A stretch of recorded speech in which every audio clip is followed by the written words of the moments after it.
ہماری جماعتیں اگر ٹرین بس میں سفر کر رہی ہیں تو چلے راستے میں سب کو دعوت دیں، سب سے ملاقاتیں کریں، ٹرینوں میں مسافروں کو تنگ نہ کریں، کسی مسافر سے اپنی سیٹ نہ بدلیں، جماعت کے ساتھی ساتھ رہیں گے نہیں، جس کی جہاں سیٹیں وہاں رہے، کسی مسافر کو تنگ کرنا یہ مناسب نہیں۔ میں نے آتے ہوئے دیکھا ٹرین میں کہ اسٹیشن کے مسافر پریشان تھے، سارا مجمع یہاں سے اسٹیشن پہنچ گیا، اسٹیشن میں خوب ہنگامہ ہوا، خوب بڑا مجمع، لوگ سمجھ رہے ہیں کہ یہ خوش ہوں گے ہمارے استقبال کرنے سے۔ میں یہ دیکھتا رہا کہ کہیں اللہ نہ کرے ہمارا سفر اللہ کے یہاں سے مردود نہ ہو جاوے، ہمارا سفر مردود نہ ہو جاوے، اور یہ اتنے سارے لوگ اسٹیشن پر آ گئے، مسافر پریشان نہ ہو رہے ہوں۔ ٹرین میں ہمارے ساتھی نماز پڑھ رہے تھے، ایک ساتھی نے راستہ روک لیا، وہ ٹرین کے ملازم کھڑے رہے کافی کا سامان لیے ہوئے، کافی بیچنے والے۔ میں یوں ڈرتا رہا، میں نے کہا یہ نماز مردود نہ ہو جاوے، میں یہ ڈرتا رہا نماز مردود نہ ہو جاوے۔ ساتھیوں سے میں نے کہا ایسے نماز پڑھو کہ گزرنے والوں کا راستہ نہ رکے، ورنہ صحیح حدیث میں ہے حضور اکرم صلی اللہ علیہ وسلم نے اپنے ایک صحابی سے کہا جا کے اعلان کر دو صحابہ میں، جو راستے کو بند کرے گا یا دوسروں کے لیے جگہ کو تنگ کرے گا اس کے دین کی محنت اللہ کے یہاں قبول نہیں ہوگی۔ یہ صحیح حدیث ہے، منتخب میں صحیح حدیث ہے، من قطع طریقا او ضیق منزلا فلا جہاد له، اس کی دین کی محنت اللہ کے یہاں قبول نہیں ہوگی جو راستے کو بند کرے گا یا جگہ کو تنگ کرے گا۔ صحابہ سے میں اعلان کر رہا ہے، آپ نے اپنے منادی کو بھیج کر اعلان کرنے والے کو۔ بس میں ڈرتا رہا پورے سفر میں،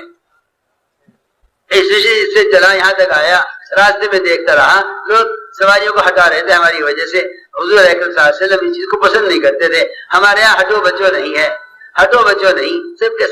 ساتھ اس طرح چلو جس طرح ایک عام انسانوں کے ساتھ چلنا چاہیے۔ میں نے عرض کیا تم اللہ کے راستے میں نکل رہے ہو، ٹرین میں ہوگے، نہیں جی جماعت ہے تو کوئی عذاب تو نہیں ہے کہ سب کو پریشان کرے؟ جماعت ہے، جماعت کا مطلب کیا ہے؟ سارے ٹرین کے مسافروں کو کسی مذہب کے، کسی خیال کے، کسی دین پر ہو، ہم سے سب کو راحت ملے، چائے سب کے لیے لے آؤ، بسکٹ سب کے لیے لے آؤ، سب کا اکرام کرو، تمہارے پاس کھانے سب کو کھلاؤ۔ امیر صاحب میرا جی چاہ رہا ہے یہ ٹرین کے مسافروں کو میں کچھ کھلاؤں، ہاں ضرور کھلاؤ، یہ تو سنت ہے۔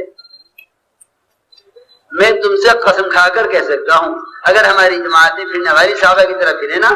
تو تم پھرنے والی جماعتیں اس ملک میں غیروں کو اسلام کا تعارف کرا سکتے ہو۔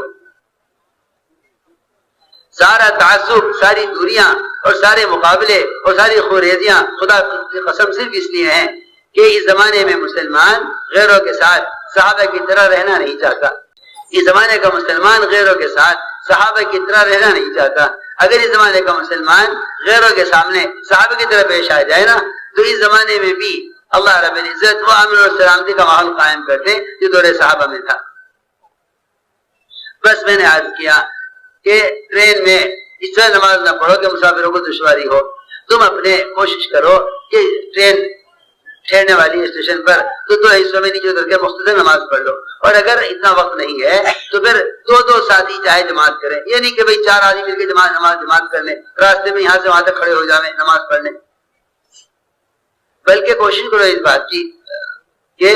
جو ایسا وقت ہے کہ جس میں چلت پھرت کم ہو رہی ہے، عام طور سے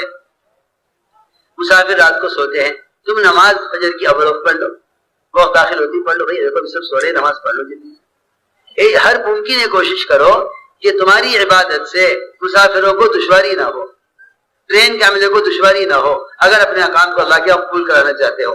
بس اس طرح ہمیں ٹرین میں مسافروں کو پریشان نہیں کرنا۔ ہماری جماعتیں بڑی غلطی یہ کرتی ہیں کہ ٹرین میں تعلیم کا حلقہ قائم کر لیتی ہیں، حالانکہ ٹرین تعلیم کرنے کی جگہ نہیں ہے۔